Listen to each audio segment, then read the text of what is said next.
La crise que nous venons de traverser ou que nous traversons encore rend encore plus crucial, et que nous ne pouvions pas prévoir, évidemment, rend encore plus crucial et encore plus important ce travail qui a été mené, puisque un certain nombre de cartes sont certainement rebattues et que il devient encore plus pertinent qu'au moment où nous avons lancé cette étude de regarder quels sont ces enseignements.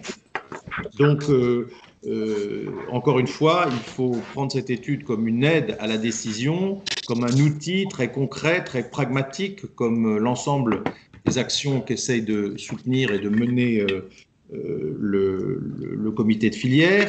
Et puis, je pense qu'elle s'inscrit tout à fait dans la démarche que nous entamons en parallèle, missionnés par le ministère, par les ministères de l'économie et des finances et de la transition écologique, autour de justement ce qui sort de la crise, ce qui peut nous permettre de sortir plus fort de cette crise, et notamment les thèmes de la relocalisation des activités en France, couplés avec les impératifs du développement durable.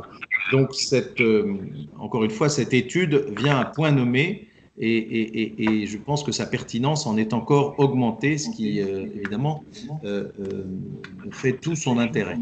Voilà, je voudrais encore une fois remercier tous les participants, remercier tous les acteurs qui ont permis la livraison de cette formidable étude. Et sans plus attendre, je passe la parole à Céline Chouin, que je remercie particulièrement. Voilà. Merci bonjour à tous. Je vais peut-être laisser Clarisse dire 2 mots. Oui, merci. Alors, tout d'abord, merci Guillaume pour ce témoignage qui est extrêmement important et très. Alors évidemment, je suis extrêmement et particulièrement heureuse de présenter cette présentation de l'étude de défi sur le levier de croissance de la mode. Et le résultat véritable, c'est un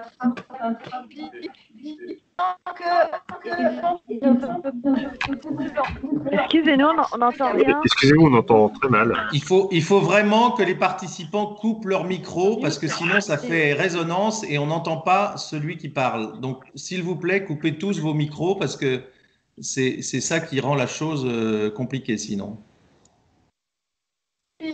Merci Guillaume. Donc, je souhaitais vous remercier pour ce témoignage précieux et très important du CSF.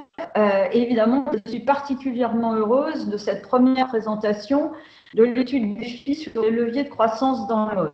C'est le résultat d'un travail collectif et intense de toutes les fédérations et les lignées de la qui ont apporté leur expertise. C'est d'un besoin puissamment ressenti dans tous les segments de la mode, par toutes les tailles d'entreprise. La dimension pragmatique de cette étude était pour le défi un impératif. C'est un peu, vous allez en entendre parler, notre raison d'être, aider, soutenir les entreprises de la filière de manière pratique. Nos interlocuteurs attendent cela de nous, des solutions, des pistes concrètes pour grandir, appréhender les nouveaux comportements des clients, et on pourrait dire également les consommateurs, les nouvelles reconfigurations de la chaîne de valeur, les nouveaux modes de distribution, de communication, de fabrication. Cette étude, comme vous l'avez dit Guillaume, arrive plus qu'à propos.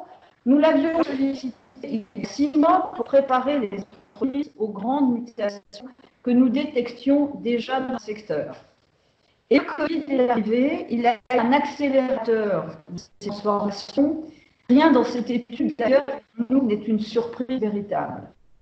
Les 3 derniers mois ont été, j'allais dire, pour 3 ans. C'est une formidable accélération du temps. C'est donc aujourd'hui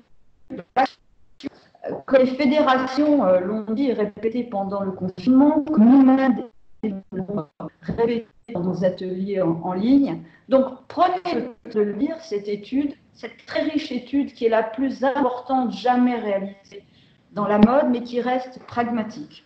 Prenez le temps d'y réfléchir, de choisir les actions à mener et surtout passer à l'action. Notre secteur est un des moteurs de l'économie française.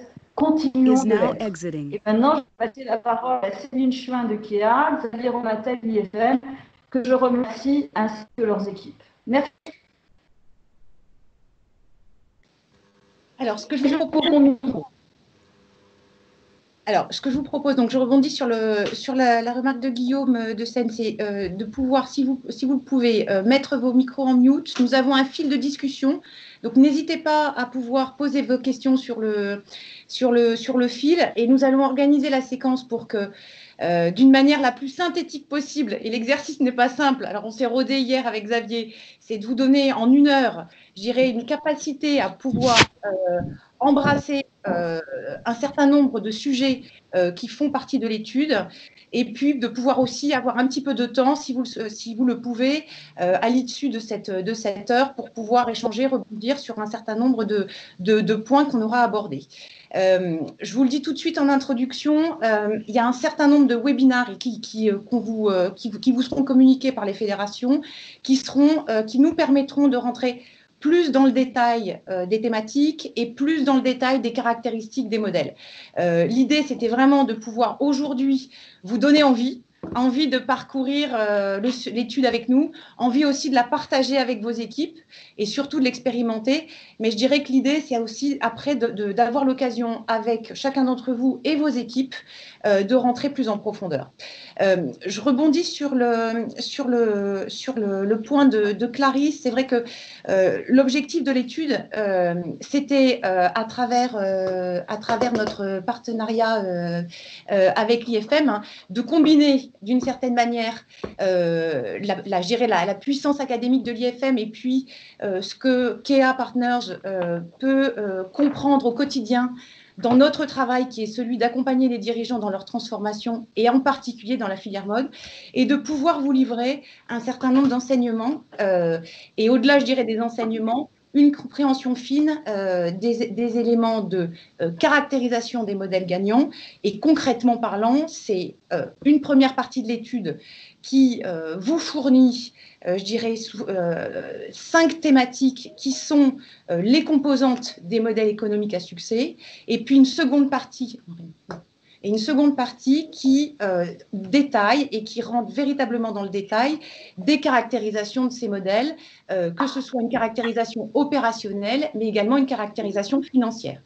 Le souhait, ça a été véritablement de traverser l'ensemble du secteur, des marques de création aux marques Affordable Luxury, aux marques milieu de gamme et également aux marques d'entrée de gamme, et je dirais de n'exclure aucune taille d'entreprise et de pouvoir appréhender toute la richesse et la diversité de la filière, que ce soit des structures à partir de 2 millions d'euros jusqu'à plusieurs centaines de millions, voire milliards.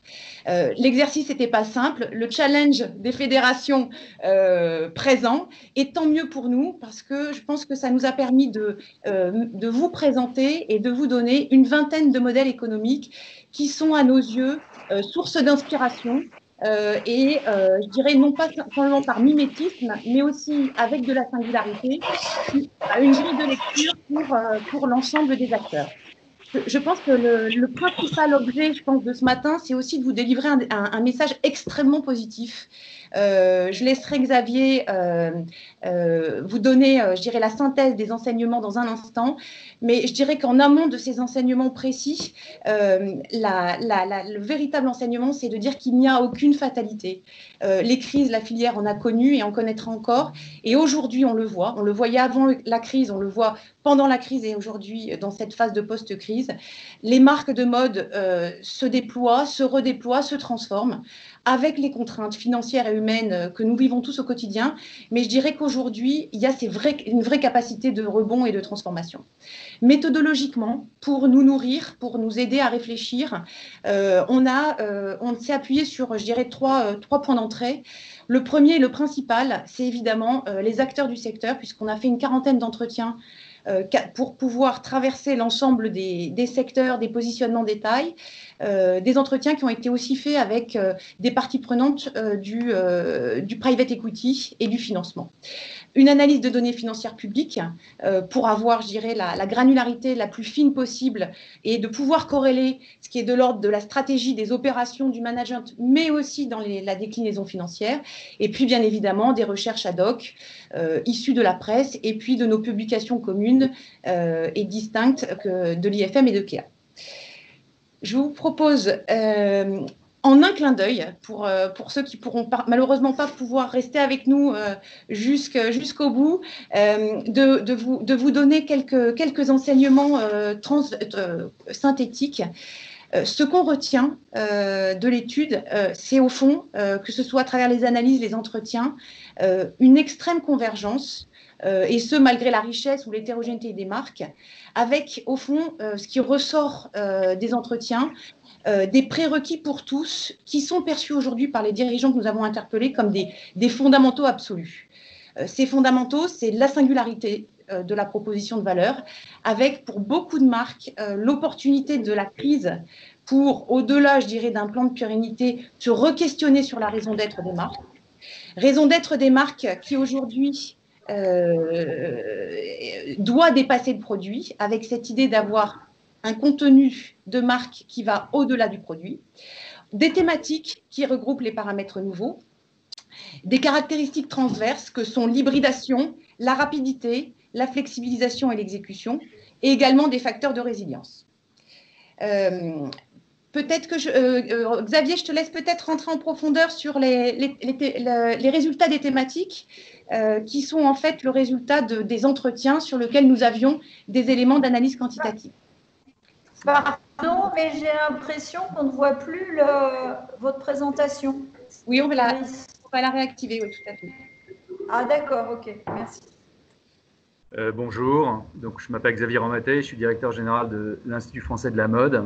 Donc on a effectivement mené cette étude avec KEA, en y associant des professeurs de l'IFM, ce qui permet de donner, comme le disait Céline tout à l'heure, une espèce de singularité, puisque l'approche des consultants de KEA, des professeurs de l'IFM, donne toute la profondeur et toute la singularité, ou une des caractéristiques de profondeur et de singularité à cette étude.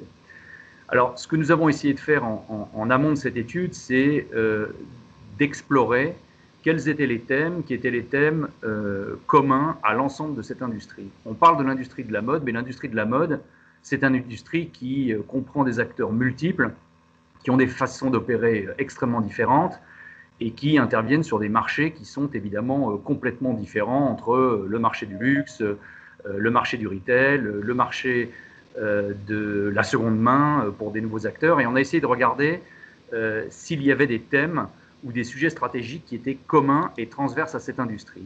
Et on en a identifié 5 qui sont des thématiques, quelle que soit la taille, quel que soit le niveau, quel que soit le modèle économique actuel de ces entreprises. Le premier d'entre eux, ça ne vous étonnera pas, et c'est la partie gauche du document, c'est la RSE, qui est une préoccupation stratégique pour 100% des entreprises et des entrepreneurs que nous avons interrogés. Le deuxième thème, c'est le thème de la stratégie data, élément central pour accroître la valeur client, 100% aussi d'intérêt. Le troisième, c'est la refonte du modèle marchandise, qui comprend 84% de marques d'intérêt stratégiques pour les entrepreneurs. Les deux autres thèmes, qui sont la dynamique de transformation et l'innovation et les technologies, recueillent en termes d'intérêt stratégique des pourcentages moins importants. Le deuxième élément que nous allons voir, c'est entre les idées et la mise en œuvre opérationnelle, est-ce que les patrons d'entreprises que nous avons interrogés ont mis en œuvre de façon opérationnelle ces thèmes? Et ce qui est intéressant de voir, c'est sur le premier thème qui est la RSE, 82% des entreprises ont déjà amorcé de façon concrète des changements opérationnels. Ce qui est le cas pour la stratégie data, où seuls aujourd'hui 12% des patrons d'entreprise ont commencé et même beaucoup avancé dans les stratégies data. Et vous voyez que dans la refonte du modèle marchandise, les cultures et dynamiques de transformation et l'innovation technologique, les pourcentages décroissent. On voit donc qu'il y a un thème dominant, tant en termes de centre d'intérêt qu'en termes d'action au cœur de l'innovation et du changement des business models, qui est celui de la RSE. Alors, si on va un peu... n'est pas disponible pour le moment. Merci de laisser... Je voudrais faire très rapidement... Si vous souhaitez le modifier, tapez dièse. De la deuxième partie. La première partie, donc on a identifié, on y reviendra, ces 5 modèles et on reviendra dans le détail. La deuxième partie, nous avons étudié quelles étaient les caractéristiques des modèles gagnants. On s'est appuyé, on y reviendra assez peu, parce que ça va très loin dans le détail. On s'est appuyé donc sur une multitude de données que nous avons croisées pour pouvoir être en mesure d'identifier de façon opérationnelle quels étaient les leviers d'action des différents modèles gagnants que nous avons relevés catégorie d'entreprise par catégorie d'entreprise, segment de marché par segment de marché. Première conclusion de cette deuxième partie, c'est que les modèles gagnants sont hybrides. Ils sont hybrides parce qu'il n'y a pas un modèle gagnant. Il y a une multitude de modèles gagnants et les modèles gagnants qui sont les plus résilients, et la crise n'a fait que confirmer cette approche, sont ceux qui sont basés sur des points d'ancrage multiples. C'est-à-dire c'est ceux qui ont su marier des combinaisons qui sont des combinaisons qui les rendent moins perméables aux risques, à la volatilité des marchés, aux risques de rupture tels que la crise que nous avons connue et que nous connaissons encore a montré qu'on devait faire face. Et donc ces points d'ancrage multiples, c'est une localisation locale, c'est une démarche locale et une démarche internationale. C'est une démarche. Pardon Xavier, mais là, c'est Clarisse encore, mais celui qui organise la réunion, qui a la main, administrateur, pourrait couper le son des gens qui rentrent dans la salle d'attente parce qu'à chaque fois, ça fait un cling-cling et du coup, ça te coupe. Je crois que c'est Rémi qui fait ça. Je ne sais pas si c'est possible de le faire, mais si on peut le faire, c'est très bien. Donc, je poursuis. Première caractéristique des modèles gagnants hybrides. Donc, ils sont appuyés sur des points d'ancrage multiples, local et international, digital et physique, modèle promotionnel et modèle non promotionnel, évidemment sourcing lointain et sourcing court. Donc, points d'ancrage multiples qui sont évidemment fonction, et dans les équilibres sont fonction évidemment de la taille et de la maturité des entreprises. Et évidemment, plus les points d'ancrage sont multiples, plus les risques sont faibles de devoir faire face aux aléas de l'incertitude et de la volatilité des marchés auxquels on a à faire face. Deuxième conclusion, c'est que les modèles gagnants sont des modèles qui ont raccourci l'espace-temps et qui ont raccourci l'espace géographique. On voit aujourd'hui que les modèles gagnants sont ceux qui sont appuyés sur une rapidité d'exécution. Aujourd'hui, sous la pression du consommateur, sous la pression de la volatilité des marchés, sous la pression parfois du législateur, il y a une obligation d'exécution qui est une obligation d'exécution rapide pour raccourcir le temps et l'espace, raccourcir le sourcing, raccourcir les délais de mise à disposition des produits dans les magasins, raccourcir le délai d'exécution des stratégies digitales. Donc la rapidité d'exécution est un facteur absolument clé. Le deuxième élément, c'est la flexibilité.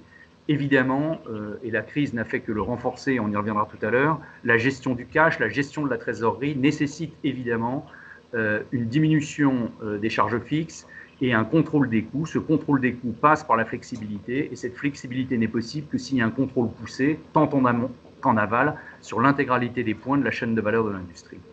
Et le troisième élément clé de ces modèles gagnants, c'est la qualité de l'exécution. Céline en a parlé tout à l'heure. La qualité de l'exécution est absolument fondamentale. Elle passe par deux éléments. Premièrement, c'est choisir des options stratégiques. Vous verrez que dans tout ce qu'on va développer, il n'est pas possible de tout faire. Il faut choisir des options stratégiques et ensuite se focuser sur ces options stratégiques avec une qualité d'exécution qui est génératrice d'engagement et de fidélisation pour l'ensemble des publics, en interne, mobilisation de l'entreprise, en externe, mobilisation des parties pronantes, et évidemment mobilisation des consommateurs et des clients sur des valeurs clés et la distribution des modèles. Voilà les principales caractéristiques de ces modèles gagnants. Alors, je vous propose de rentrer rapidement sur la première thématique. Le premier thème exploré est celui de la culture d'entreprise et de la capacité à transformer les usages et les pratiques. Alors, c'était un choix pour nous de véritablement poser ce premier thème en premier, puisqu'il est socle, au fond, et quelle que soit la stratégie, quelles que soient les orientations et les choix en termes de modèles marchandises, de data, ce quoi qui est défini par chacun d'entre vous, n'a de sens que si on travaille également le comment. Et je pense que la crise a été un formidable révélateur de cet enjeu de transformer les cultures, transformer les organisations et de la capacité aussi des marques à pouvoir actionner les choses très rapidement. Je ne reviens pas sur des éléments, je dirais, contextuels. Bien avant la crise, d'ailleurs, beaucoup d'économistes étaient inspirés du monde militaire pour expliquer que le monde était VUCA dans le sens où il était volatile, incertain, de plus en plus complexe et où les changements et les paramètres qui composaient ou décomposaient notre secteur et notre économie s'accéléraient. On a pu relever dans le cadre de l'étude des premières réactions, des premières pistes d'inflexion à mener pour être performant dans ce monde VUCA. Xavier en a cité quelques-uns, je vais pas rentrer dans le détail, mais ce qui nous est apparu, que ce soit dans les réflexions qu'on a pu partager avec un certain nombre d'entre vous, mais également dans la façon où on a pu voir les corrélations d'un choix et d'une compétence économique, évidemment la flexibilisation des coûts est un élément absolument essentiel et qui paraît presque paradoxal dans une industrie où les coûts fixes sont très prégnants. L'évolution des modes de fonctionnement et la capacité à agiliser les organisations, élément essentiel sur lequel un certain nombre de marques ont pu, depuis, je dirais, un certain nombre de mois, se recréer des organisations moins silotées, moins verticales, avec une capacité à être plus en 360 degrés et à mélanger les métiers, voire à être en capacité à être en écosystème et en architecture ouverte, avec des compétences difficilement intégrables parce que parfois trop coûteuses. Mais également un point majeur qui va peut-être résonner ou résonner en particulier auprès de vos équipes financières, une capacité aujourd'hui à se créer des caps stratégiques sans pour autant être totalement déterministe, que ce soit dans les exercices de business plan ou les exercices budgétaires, et ce qui demande une capacité à un moment à savoir gérer, piloter des zones vides. Où le principal point est de ne surtout pas décider trop tôt, de pouvoir anticiper sans pour autant se positionner et s'engager. Je rentrerai dans le détail à ce niveau-là. Et le dernier point, c'est évidemment la partie culture et organisation avec une capacité à pouvoir activer des nouveaux modes d'action. Alors, au-delà de ces inflexions, ce qui nous est apparu, c'est au fond une forme de nouvelle espèce d'entreprise, de nouvelles espèces de modèles d'entreprise qui émergent, qu'on a appelé entreprise alerte, capables d'être des modèles d'organisation et des modèles économiques qui composent, qui restent résilients, voire développent de la performance dans ce monde VUCA.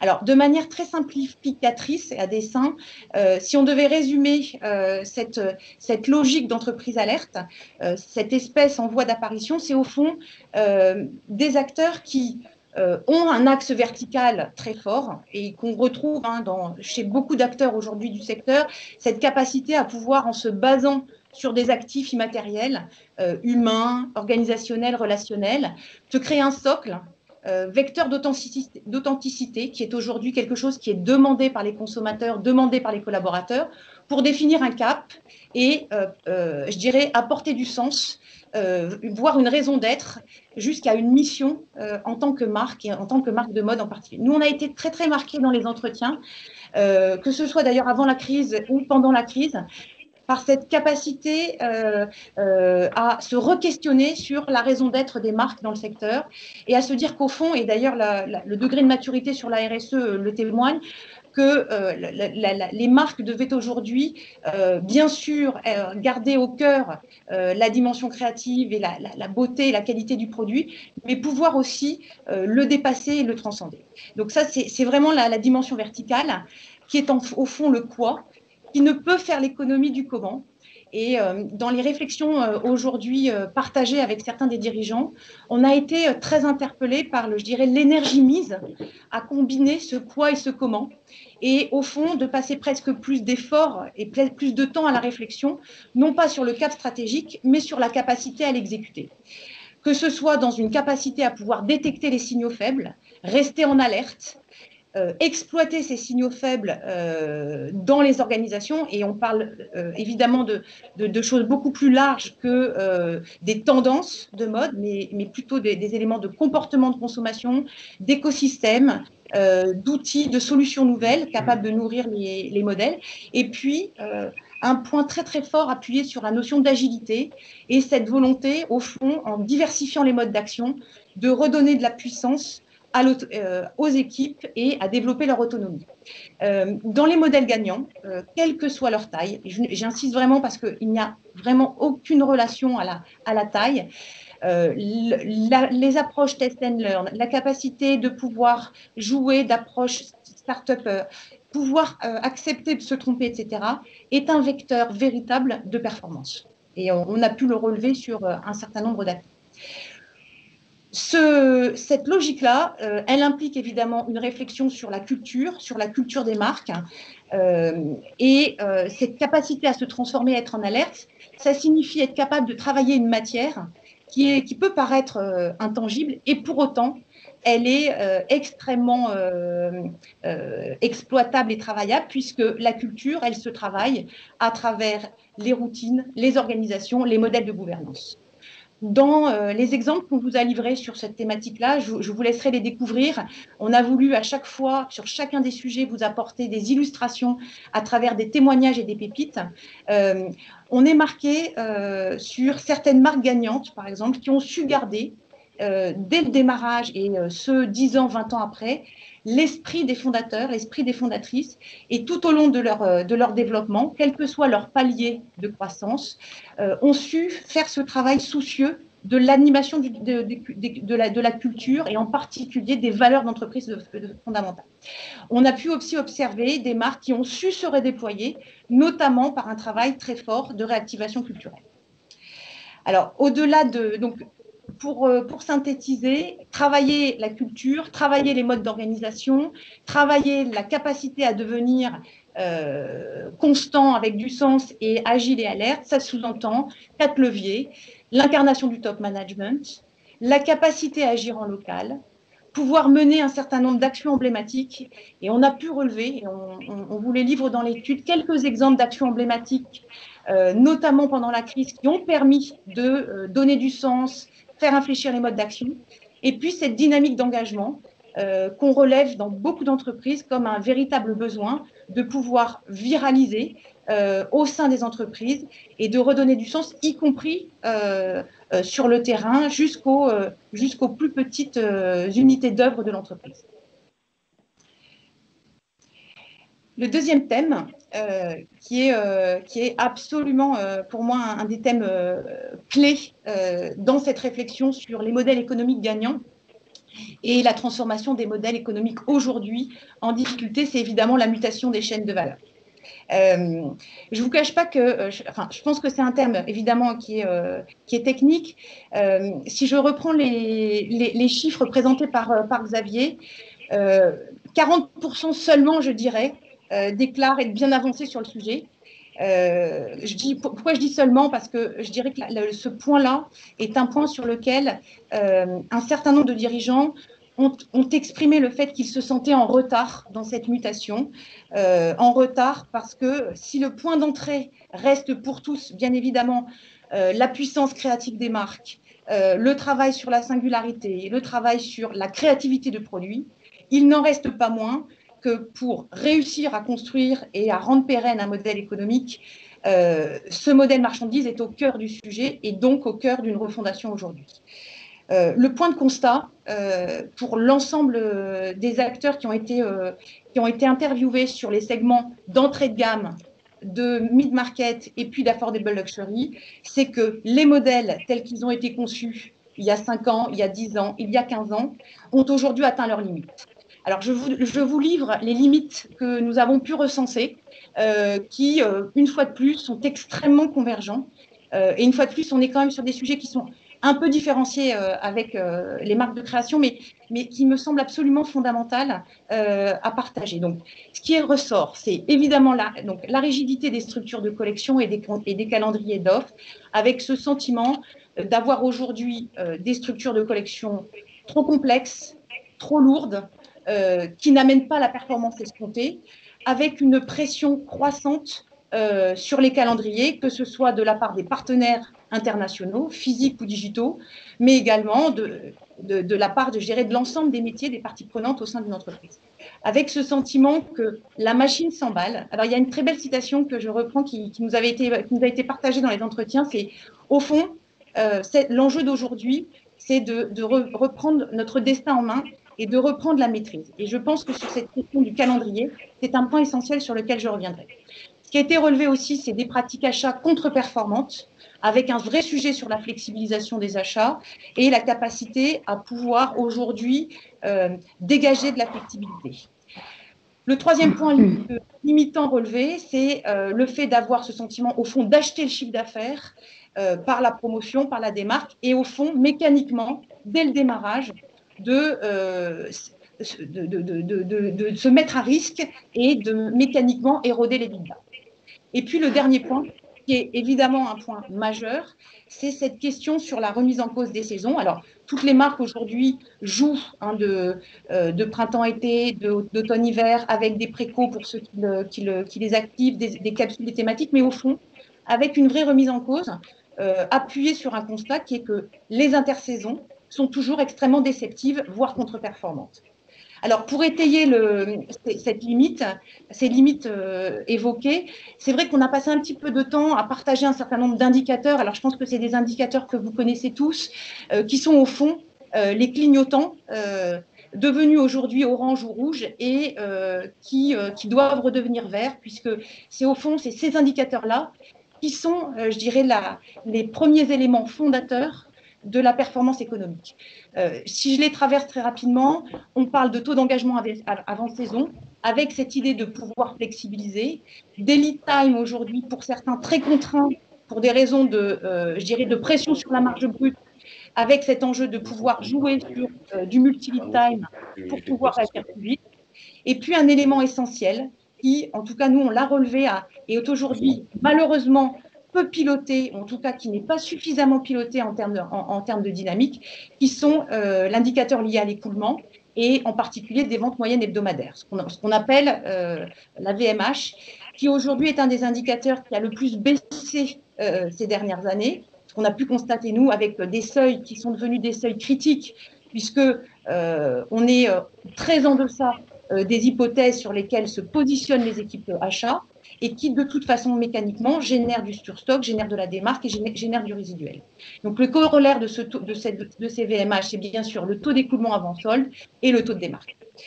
Je dirais que ces éléments-là, c'est un peu le cockpit du modèle marchandise sur lequel, en tout cas, nous, on a eu le souhait avec toute l'équipe de rentrer vraiment en profondeur, de vous donner des clés qui sont des clés essentielles et avec toute l'humilité de savoir à quel point ces transformations-là sont lourdes et absolument nécessaires.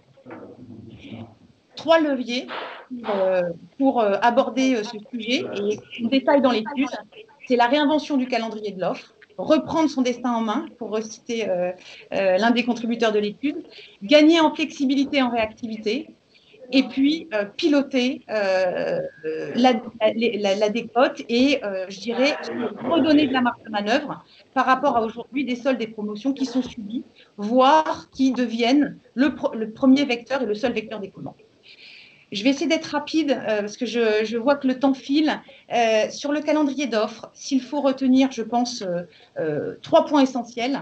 Le premier, c'est de pouvoir, d'une part, retravailler en partant du besoin client. On a fait le constat que ceux qui avaient retravaillé leur calendrier d'offres en partant véritablement des besoins clients, que ce soit des besoins météorologiques, des besoins, des moments de consommation, etc., ont eu la capacité à rationaliser significativement leur collection, à pouvoir travailler une démoyennisation, c'est-à-dire positionner des potentiels produits de manière distincte entre des produits dédiés à l'événementialisation, des produits de saison, des produits d'avant-saison ou des produits permanents, et de pouvoir rentrer progressivement dans cette capacité à avoir un pilotage dynamique au niveau des écoulements. Donc, c'est un sujet, je ne vais pas rentrer trop dans le détail ce matin, vous verrez, il est très détaillé dans l'étude.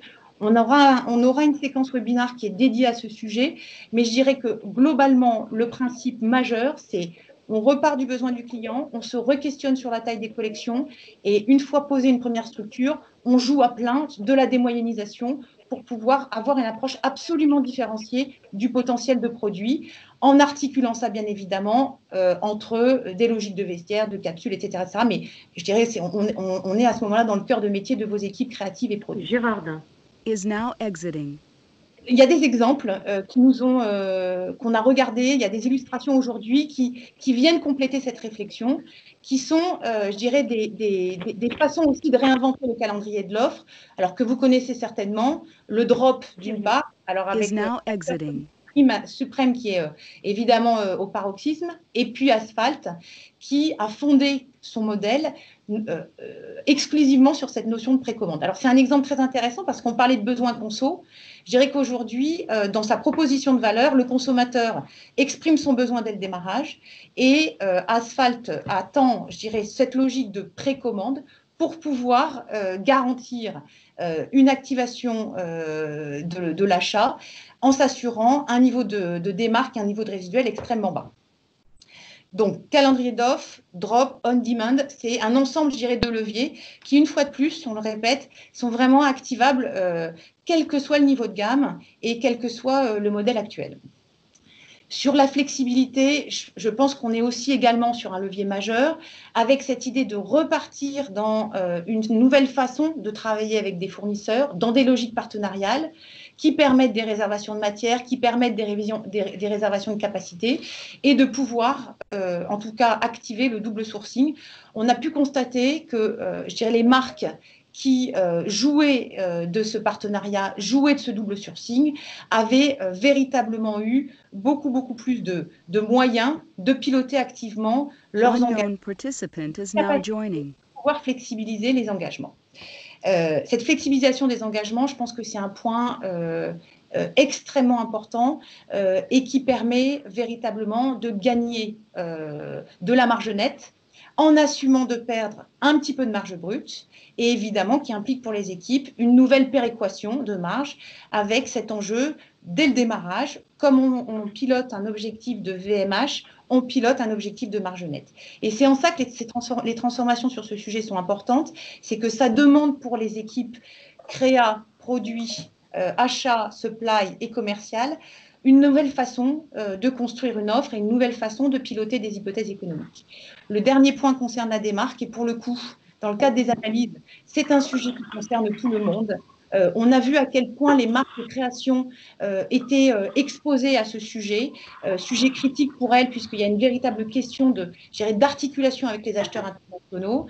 L'ensemble du secteur sont également exposés puisqu'on a des marques qui aujourd'hui dépassent pour une grande partie des acteurs les 20-25%.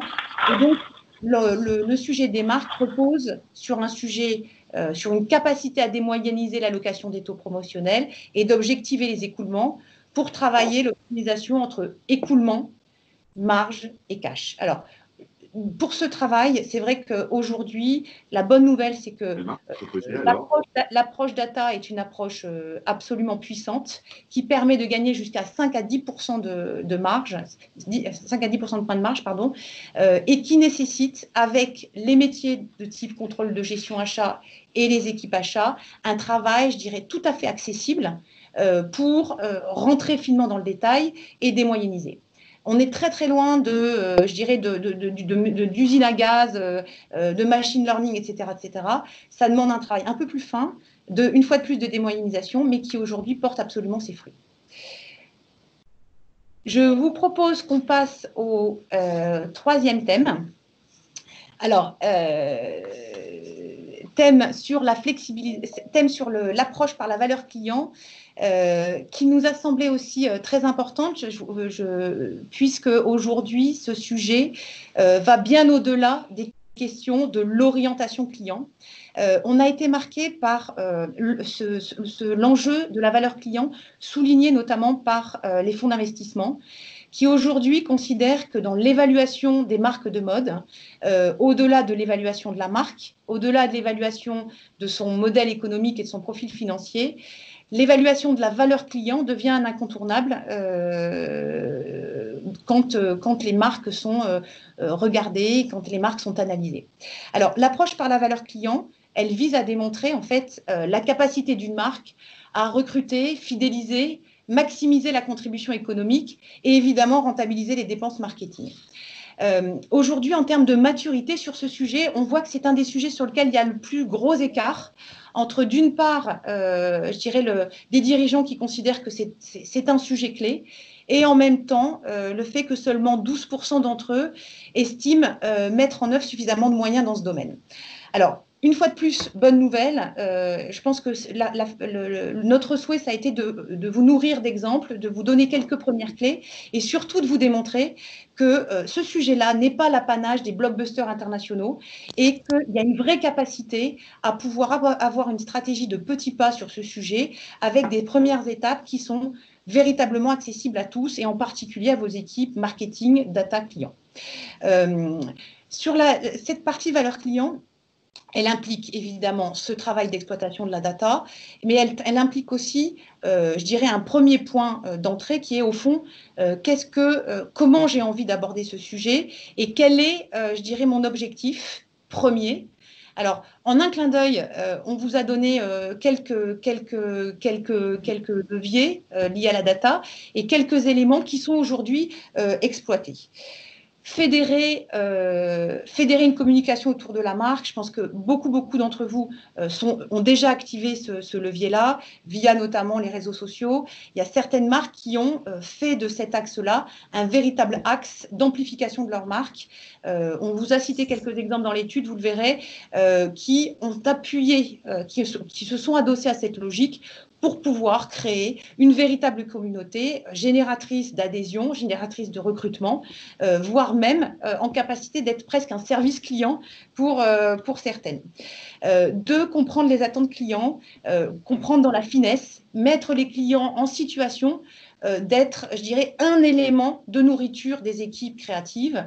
Les meilleurs du monde aujourd'hui se sont énormément développés sur ce champ, ce qui n'enlève rien au travail éminemment important de créativité, mais en tout cas, il y a cette idée de pouvoir les nourrir. La personnalisation de la communication, c'est évidemment la capacité à travailler le taux de conversion. Certaines marques, et en particulier certaines des NVB américaines, ont fait le choix d'axer la data et l'approche valeur client exclusivement sur ce sujet pour avoir un taux de fidélité le plus fort possible. Et puis le dernier élément, c'est un élément évident de capacité à faire des choix et à piloter les investissements, et en particulier les investissements marketing, puisque on le sait tous, hein, les coûts d'acquisition ont pris 20% par an depuis 3-4 ans. Les coûts de publicité en ligne augmentent à deux chiffres. Enfin, les progressions sont à plus de 2 chiffres depuis 2007, et il faut faire des choix. Il faut faire des choix avec des retours sur investissement qui sont de plus en plus faibles et qui nécessitent de comprendre absolument là où les équipes souhaitent investir en termes de communication et de marketing. Alors, travailler cette valeur client, comme je le disais, c'est savoir choisir ses batailles, se doter d'un minimum de structure de la data client et également enrichir, je dirais, le cockpit stratégique des équipes avec des indicateurs qui sont nouveaux pour la plupart des acteurs qu'on a pu solliciter, ou en tout cas qui sont en cours d'analyse, que sont la Customer Lifetime Value, l'ARPU, hein, le revenu par unité, le retour sur les investissements marketing et l'approche par cohorte. Alors, ça peut paraître jargonneux, quand on rentre véritablement dans le détail, ce sont des éléments essentiels hein, pour augmenter la fidélité, développer les stratégies sur les zones géographiques, augmenter le cross-selling et segmenter de manière beaucoup plus fine les tribus et les bases clients. On vous a détaillé dans l'étude, vous le verrez, comment mettre en œuvre progressivement ces indicateurs, comment les piloter et sur quel type de décision s'orienter à l'aune de ces données. Je me suis mis sur les prérequis pour avancer, comme je l'évoquais. Je me suis mis sur un webinaire de l'UQAM. Pouvoir à un moment se doter d'un minimum de compétences analytiques, qu'elles soient internalisées ou qu'elles soient, je dirais, utilisées de manière temporaire pour transmettre le savoir-faire. Ce sont des data engineers ou des data scientists. Et également pouvoir avoir une base minimale de structuration de data. Quand j'évoquais le fait que c'était accessible et tout à fait réalisable dans une stratégie de petits pas, je vous invite aussi à découvrir comment certaines jeunes marques ont pu travailler cet axe-là dès le démarrage, avec peu de moyens, mais avec, je dirais, un minimum de structuration et de compétences qui leur ont permis, dès le démarrage, de pouvoir activer ces indicateurs. Voilà. Je laisse la parole à Xavier sur les thèmes suivants. On va passer au thème de la responsabilité sociale et environnementale.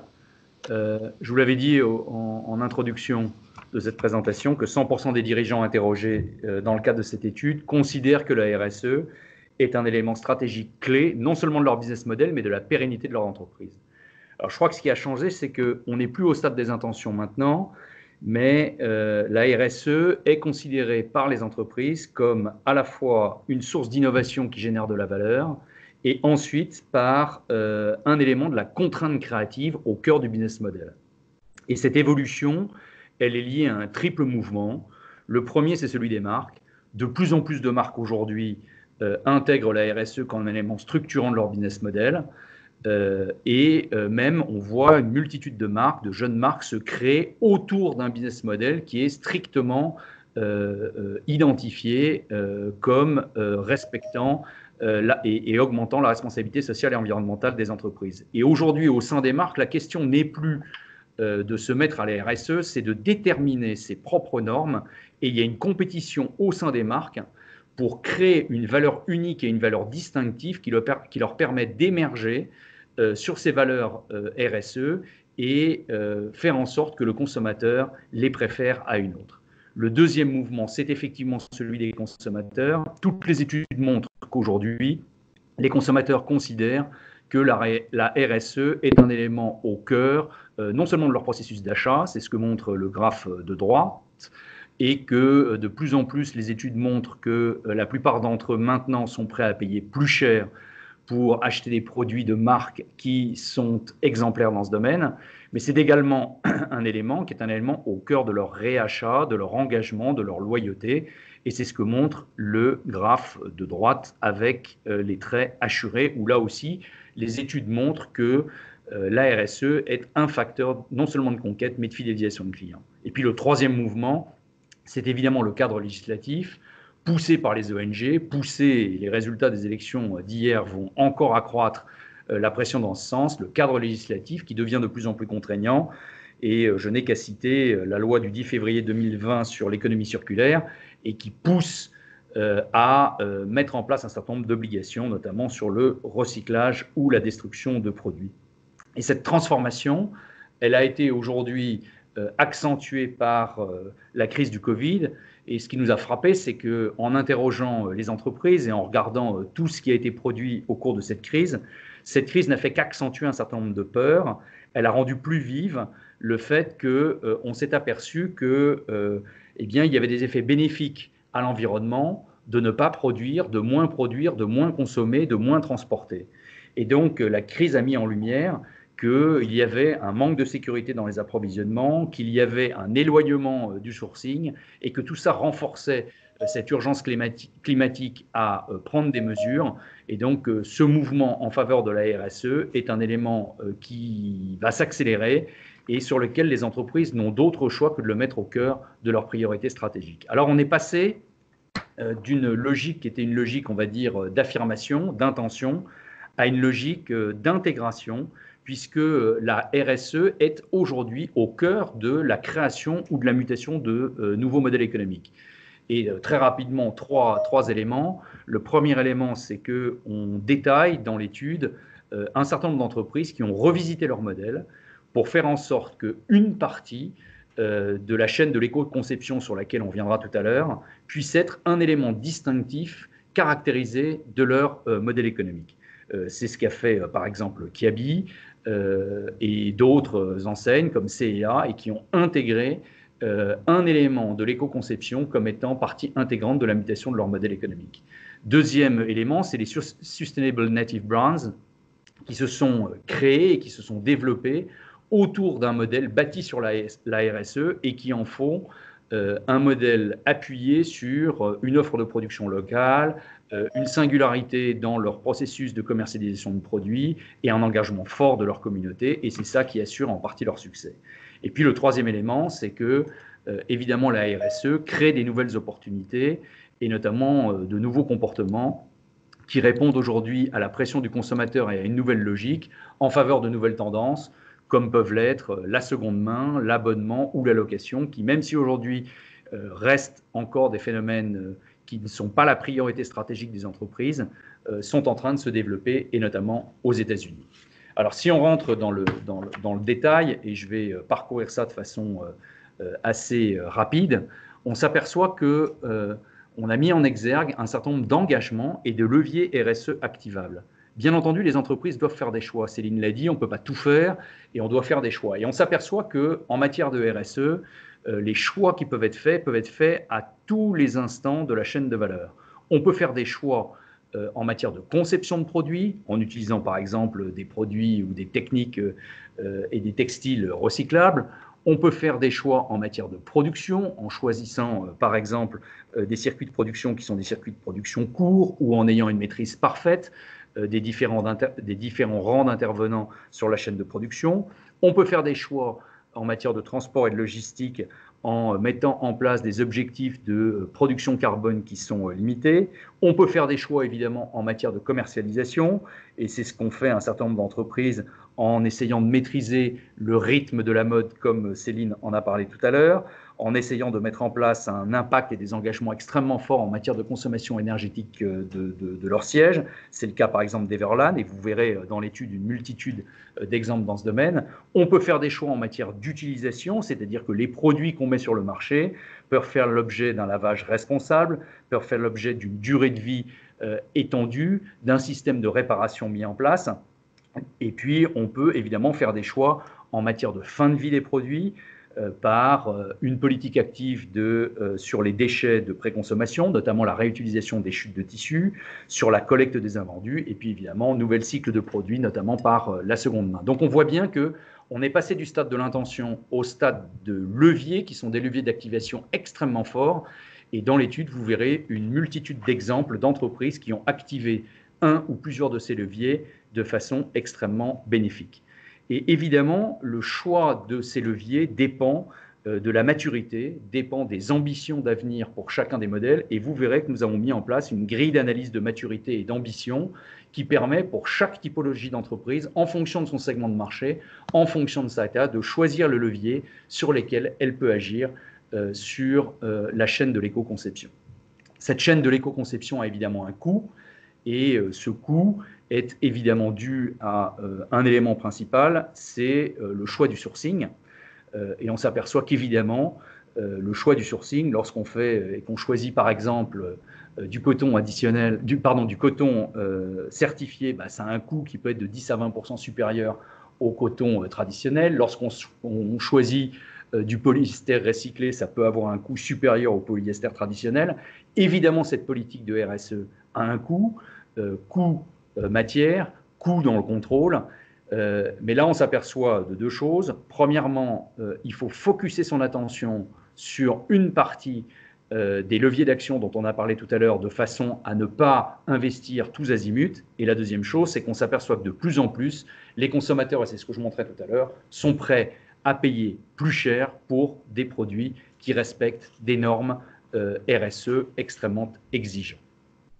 Donc, dans cette politique de RSE, il y a un certain nombre d'éléments que nous avons étudiés de façon plus spécifique.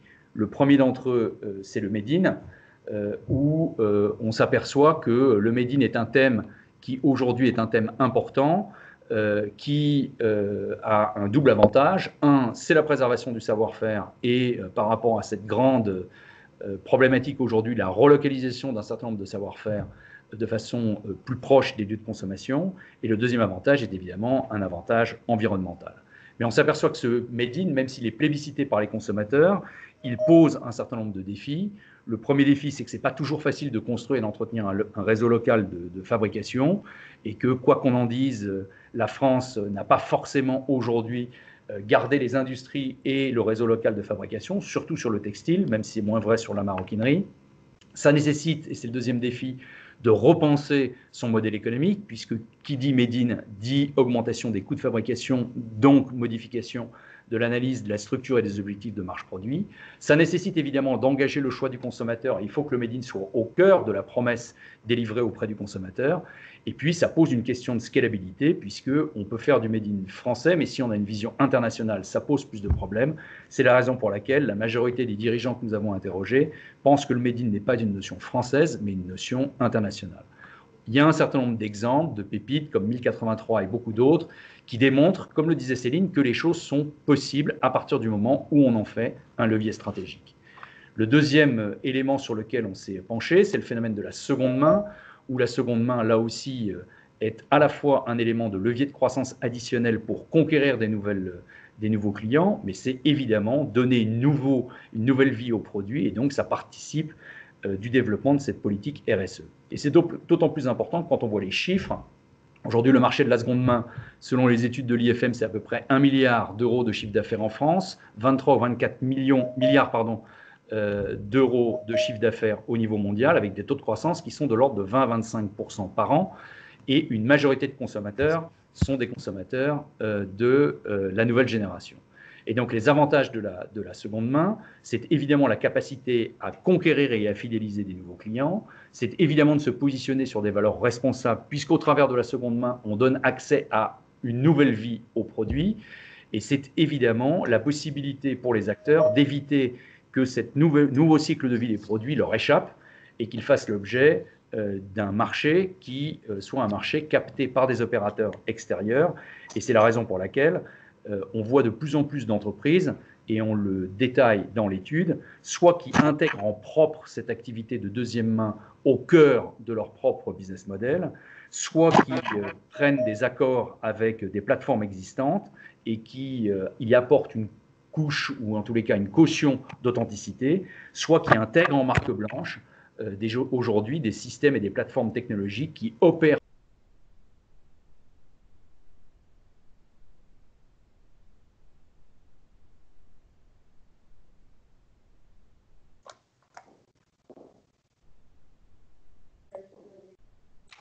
C'est normal de ne plus rien entendre. Je pense Xavier, Xavier, plus rien. Allô. Xavier, c'est éteint. Excusez-moi, le troisième. Excusez-moi, je ne sais pas par quel miracle, mais c'est pas moi qui t'ai censuré. Voilà. Donc, on a fini sur la seconde main. J'espère que vous avez entendu ce que j'ai dit sur la seconde main. Et donc, on va passer au troisième élément que nous avons étudié, qui est la location. Je vais passer assez vite. La location, c'est un phénomène qui est émergent aux États-Unis avec un acteur qui s'appelle Renzo Runway, qui fait 1 milliard d'euros de chiffre d'affaires. Mais c'est une activité qui aujourd'hui est encore balbutiante en France et qui se heurte à des éléments difficiles à gérer, la gestion des stocks qui est très compliquée, et puis le retour des vêtements et qui nécessite un entretien et un reconditionnement qui est source de coûts. Et aujourd'hui, il y a une problématique qui est une problématique de rentabilité de ce genre d'activité. Donc, voilà quelques exemples ou quelques focus qui ont été détaillés dans l'étude sur cet aspect de RSE dont on a vu qu'il était au cœur de la mutation des business models des entreprises. Je voudrais rapidement passer sur le dernier sujet. Et le dernier sujet, c'est le sujet des innovations technologiques. Est-ce que ces innovations technologiques sont boosters de l'activité pour demain ? Évidemment, la technologie est au cœur de l'évolution de business model pour demain, même si aujourd'hui, bon nombre de chefs d'entreprise que nous avons interrogés nous disent que ça ne fait pas partie de leurs priorités pour le moment, et que même s'ils considèrent que ce sujet est stratégiquement important, vous le voyez, 58% d'entre eux n'ont pas encore activé d'éléments sur ce plan. Néanmoins, on a essayé de caractériser un certain nombre d'éléments sur l'innovation, et on s'aperçoit que l'innovation a des effets qui sont des effets positifs sur tous les éléments de la chaîne de valeur des entreprises. Et il y a un certain nombre d'entreprises, comme Uniqlo par exemple, qui ont fait de la technologie un élément clé de leur développement. Et Tadashi Yanai, qui est le fondateur et le CEO d'Uniqlo, a eu cette phrase intéressante: Uniqlo n'est pas une marque, il n'est pas une entreprise de mode, c'est une entreprise de technologie.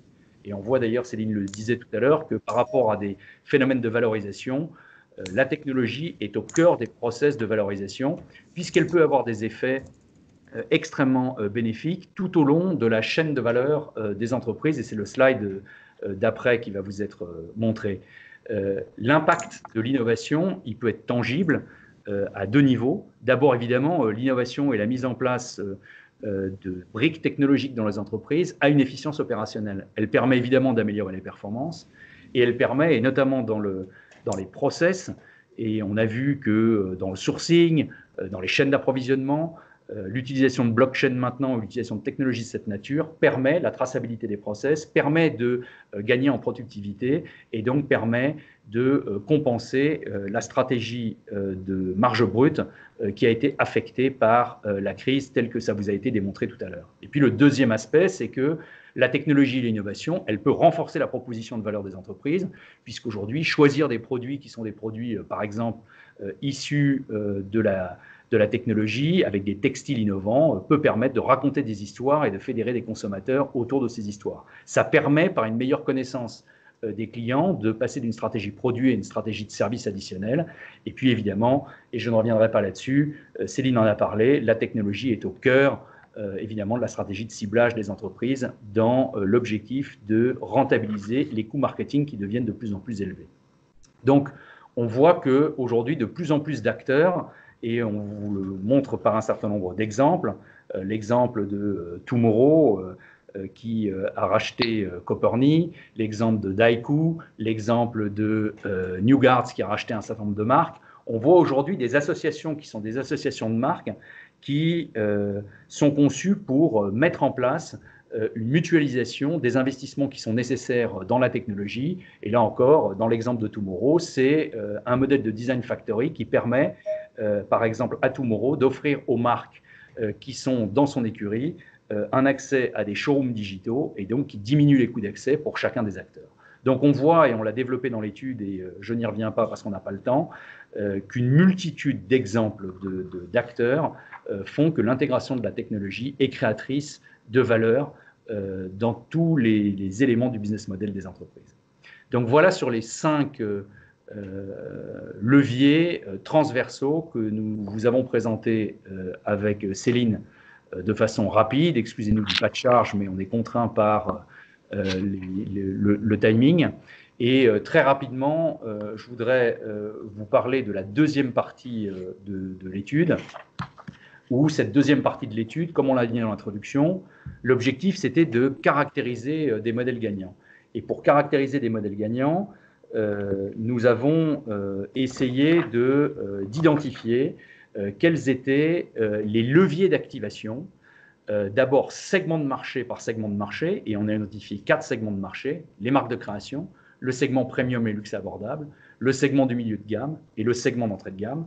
Et pour chacun de ces segments de marché, nous avons essayé de caractériser au travers de leviers très précis quelles étaient, taille d'entreprise par taille d'entreprise, en fonction des taux de croissance moyens sur une période de 3 ans et en fonction du niveau de maturité de l'EBITDA, on a essayé d'identifier selon ces 3 critères, sur ces 5 segments de marché, sur ces 4 segments de marché, excusez-moi, quels étaient les leviers d'action qui pouvaient caractériser les modèles gagnants.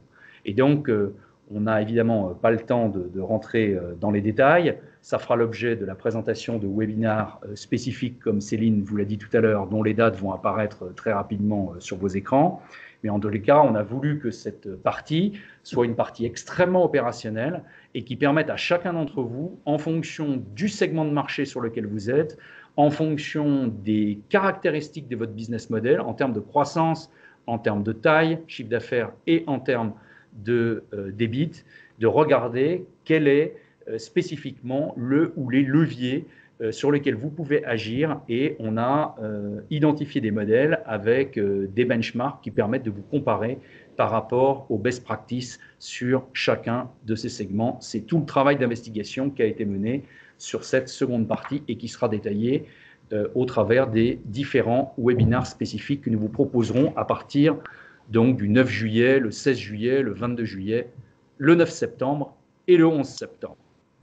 Donc voilà un peu ce que nous voulions vous dire avec Céline sur cette première sur cette présentation.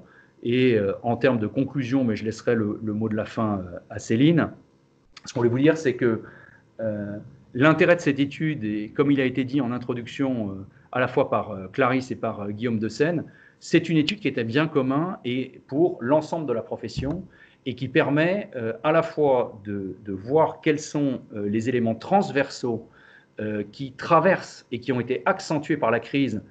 Et Clarisse l'a dit, la crise n'a fait qu'accentuer des phénomènes qui étaient des phénomènes existants et prédéterminants avant la crise, mais au sein de chacun des catégories de ce monde économique de la mode, on a voulu identifier de façon extrêmement claire quels étaient les leviers d'action, de façon à ce que cette étude dépasse le cadre simplement de l'observation, mais qu'elle puisse vous permettre d'avoir un outil d'action opérationnel qui vous permettrait de façon extrêmement pratique d'affronter les défis de ce marché et de ce monde qui nous attendent dans les semaines et dans les mois qui viennent.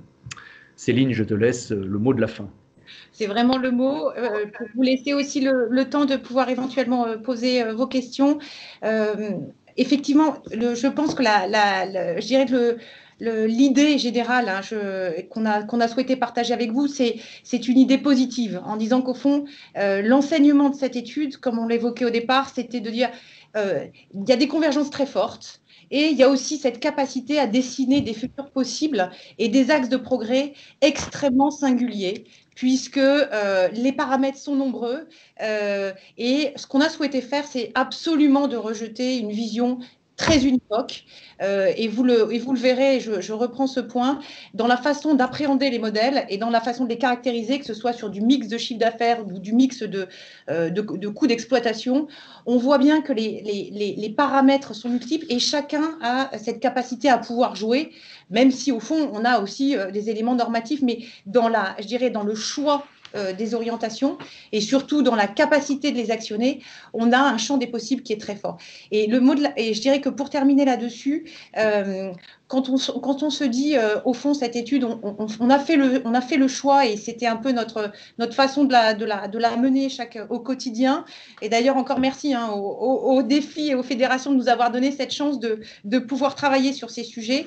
Ce qui ressort, c'est que le comment est absolument fondamental. C'est-à-dire qu'il y a beaucoup d'éléments de fond, mais je dirais que tout l'enjeu, et pour ceux qui ont pu lire cette étude en avant-première en valeur de test, les réactions spontanées ont été de dire ce qui est très important pour moi aujourd'hui en tant que dirigeant, c'est d'actionner et de pouvoir définir le comment. Le quoi, au fond, il est souvent partagé, il est souvent identifié. Je pense qu'il y a un alignement sur tous ces équilibres à reprendre et à refonder.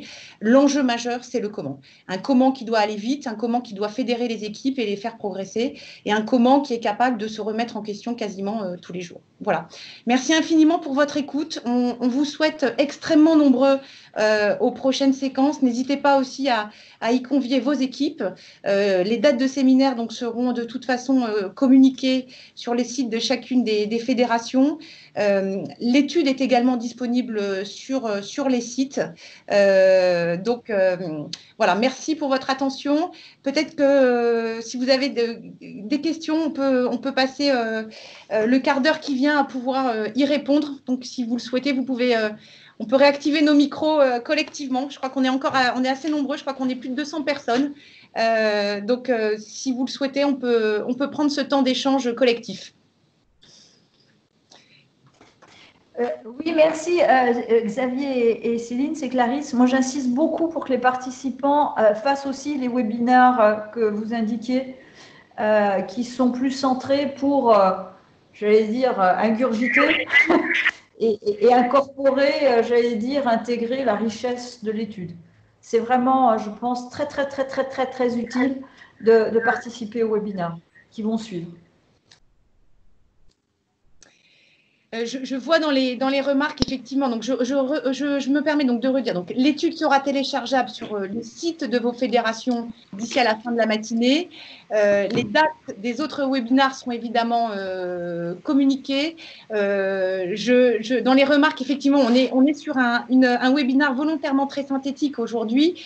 C'est pour ça qu'au préalable, on a fait ce choix de pouvoir aussi rentrer plus en profondeur sur chacune des thématiques qui vous intéressent et avec cette idée d'un menu, entre guillemets, que vous retrouverez d'ailleurs en termes de concept dans l'étude, où vous avez aussi la capacité de lire l'étude de manière extrêmement rapide, avec des synthèses qui sont faites sur chacun des sujets, et puis des capacités à pouvoir rentrer plus en profondeur jusqu'à de l'outillage et des illustrations de pépites, et ce pour chacune des parties. Voilà. Juste un mot, Marc, je ne sais pas si vous m'entendez. Oui, très bien. Oui. Bien, je voulais vous remercier pour ce travail vraiment très intéressant. Et effectivement, la crise n'a été qu'un accélérateur de tendance. Et c'est vrai que nous sommes partis sur une façon de voir et d'entrevoir le futur différemment. Donc, effectivement, comme vous le soulignez, il faut absolument travailler pour renforcer les points sur lesquels vous nous avez donné des axes de travail et redéfinir ensemble finalement quel sera notre futur, parce que là on change comme on utilise ce terme beaucoup, de paradigme, et on change vraiment d'univers. On le voit avec un petit peu d'usure et de la consommation en berne ces dernières années. Donc effectivement, il faut travailler collectivement pour un futur meilleur et un repositionnement en fait global des marques. C'est juste un point de vue en fait que je voulais partager et en montrant le côté positif de devoir se repositionner pour le futur. Oui, bonjour. Moi, je voulais juste savoir en termes de méthodologie, Béatrice Tachet, le nombre d'entrepreneurs que vous avez interrogés. Alors, il y a eu votre question, juste pour être sûr d'avoir bien compris, c'est le nombre d'entreprises interrogées, c'est bien ça, votre question? Pour faire l'étude. Alors, donc, dans les interviews d'investigation, ce que j'appelle interview d'investigation, c'est un interview dans lequel on a passé quand même un temps significatif, c'est-à-dire avec la personne pour pouvoir creuser les sujets. On a eu une 40aine d'entretiens. D'accord. Des entretiens qui ont été menés, je dirais, avec plusieurs temps. Un premier temps sur une mise en perspective globale, vision du marché, vision de la filière, vision de ses mutations, une analyse assez approfondie pour valider l'intérêt et la maturité des parties prenantes sur les thématiques, et puis une deuxième partie d'entretien qui avait vocation à, entre guillemets, jouer, remettre en perspective des ratios opérationnels et financiers qui venaient aussi enrichir et remettre en perspective les ratios financiers que nous avions pu obtenir via les sources publiques. J'ajoute qu'au-delà des entretiens, il y a eu la compilation d'énormément de données, bases de données financières qui nous ont permis de faire les ratios dont parle Céline et qui sont présents dans la deuxième partie et donc qui permettent d'établir des benchmarks. Et puis, évidemment, compilation d'une multitude d'actualités, de cas au travers d'études, au travers d'articles de presse. Et donc, il y a une compilation de données très importante et qui est venue nourrir, enrichir et donner une perspective à cette 40aine d'entretiens dont Céline parlait. Merci. Bonjour.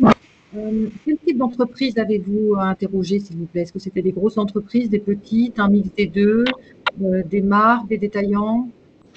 Alors, vous avez la liste exhaustive, vous verrez au démarrage de l'étude, puisque évidemment nous les avons chaudement remerciés.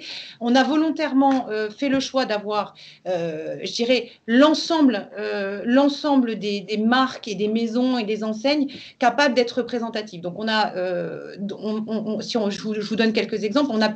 On a eu la chance de pouvoir interpeller des dirigeants de grandes maisons de luxe, mais également des marques de création qui avaient vécu des premiers paliers de développement, des marques de luxe abordables comme Bache et Gagny par exemple, mais également Fusade, des marques de mid-market et des marques d'entrée de gamme. On a passé du temps notamment avec Elisabeth Cunin de Kiabi, dans le milieu de gamme Promode, etc., etc. Donc volontairement, on a fait un choix qui était un choix de représentativité de l'ensemble des segments, de l'ensemble des modèles, de la DNVB comme des modèles modèle dit plutôt traditionnel, avec une capacité à pouvoir nourrir, je dirais, la réflexion essentiellement qualitative.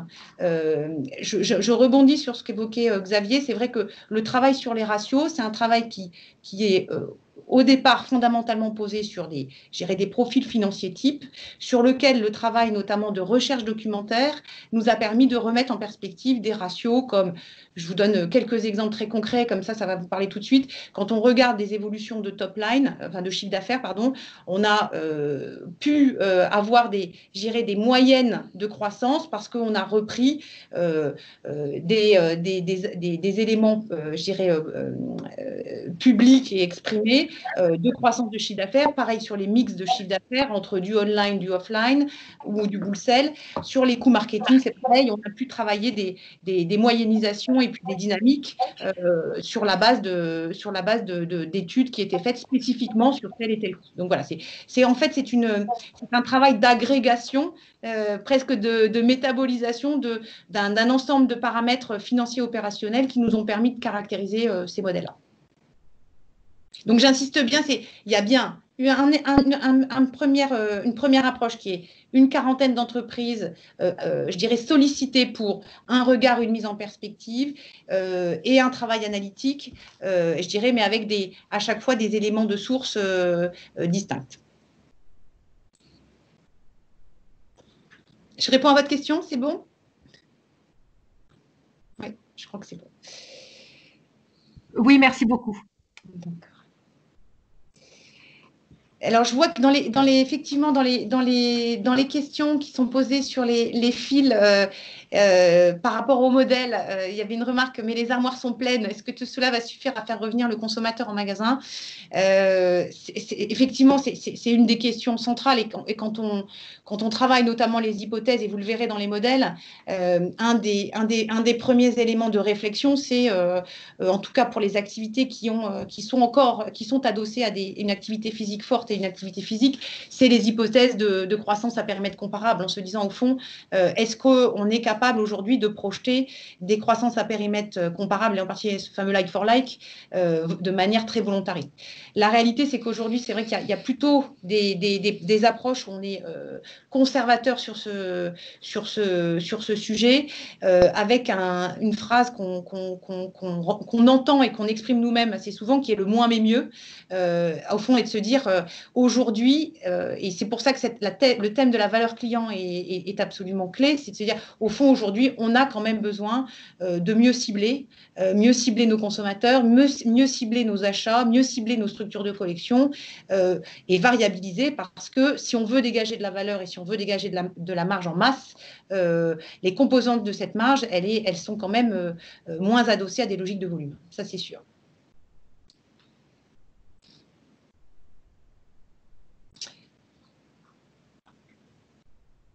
Xavier, est-ce que tu voulais rajouter quelque chose? C'est OK pour toi? Non, je pense qu'on a dit l'essentiel. OK.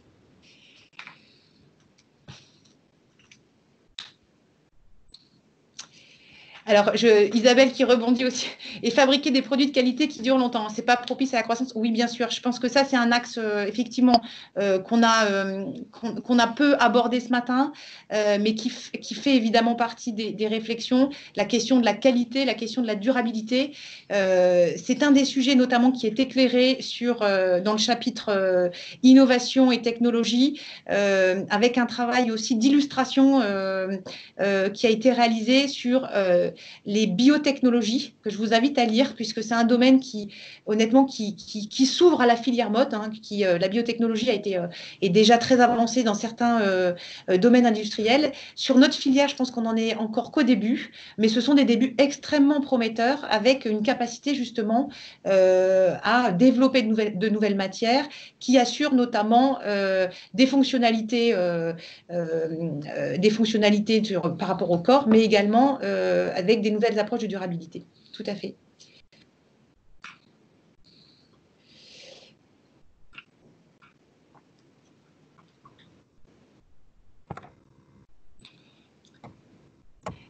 Alors.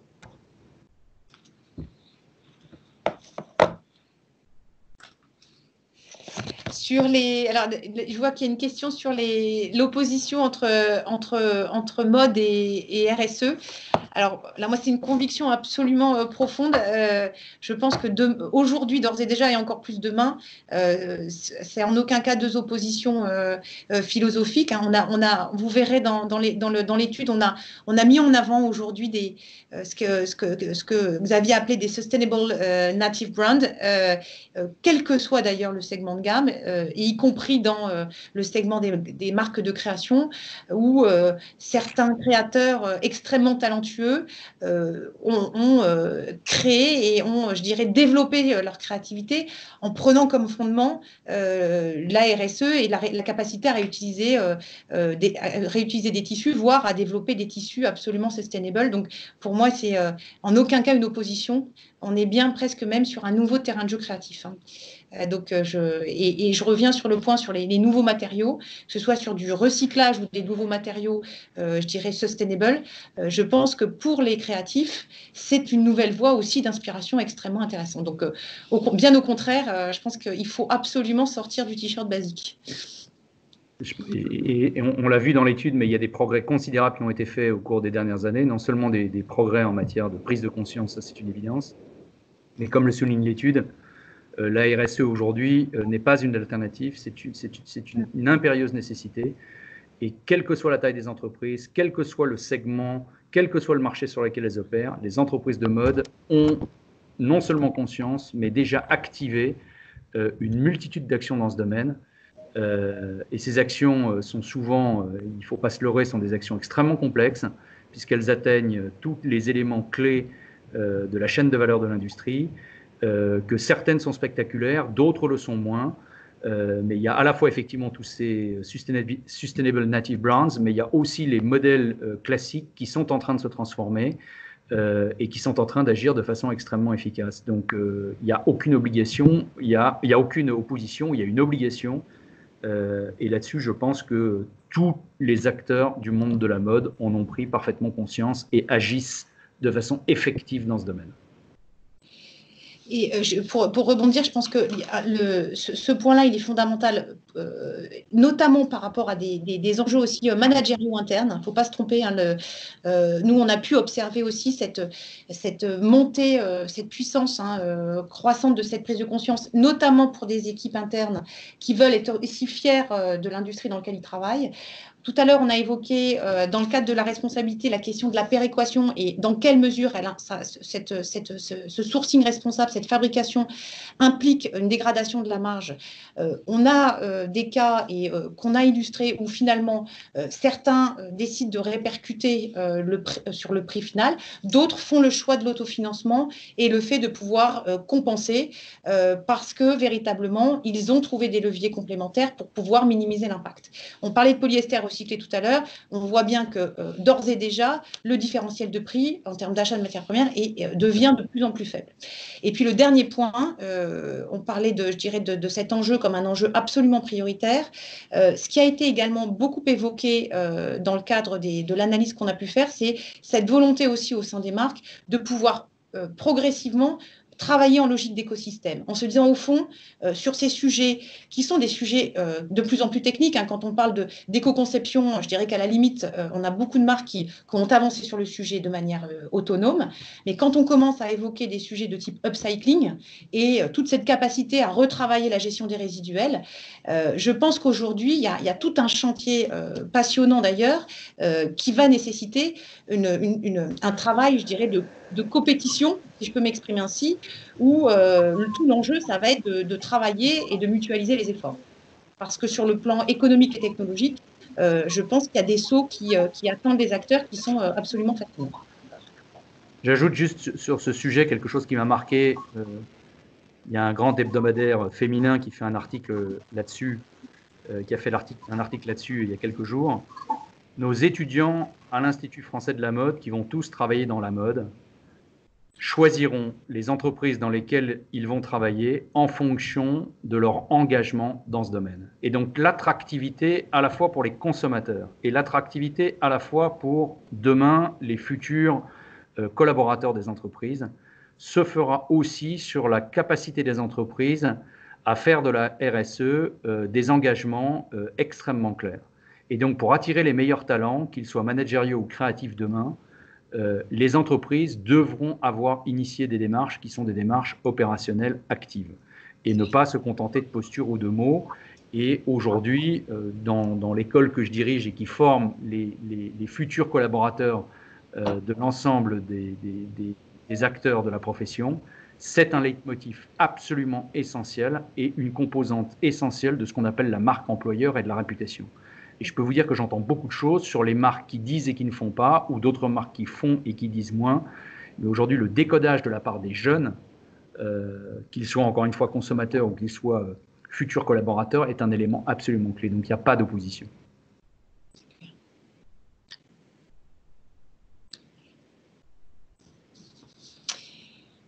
Écoutez, je vous propose qu'on conclue sur ce beau message. Merci infiniment pour votre attention. À très vite pour les prochains webinars. Et puis, écoutez, bonne lecture, bonne appropriation et à très bientôt. Au revoir. Merci beaucoup. Merci. À bientôt. Au revoir. Merci. Au revoir. Merci. Merci à tous. Au revoir. Merci beaucoup. Au revoir. Au revoir. Merci beaucoup, très intéressant. Au revoir. Merci, au revoir. Merci. Merci à vous. Au revoir.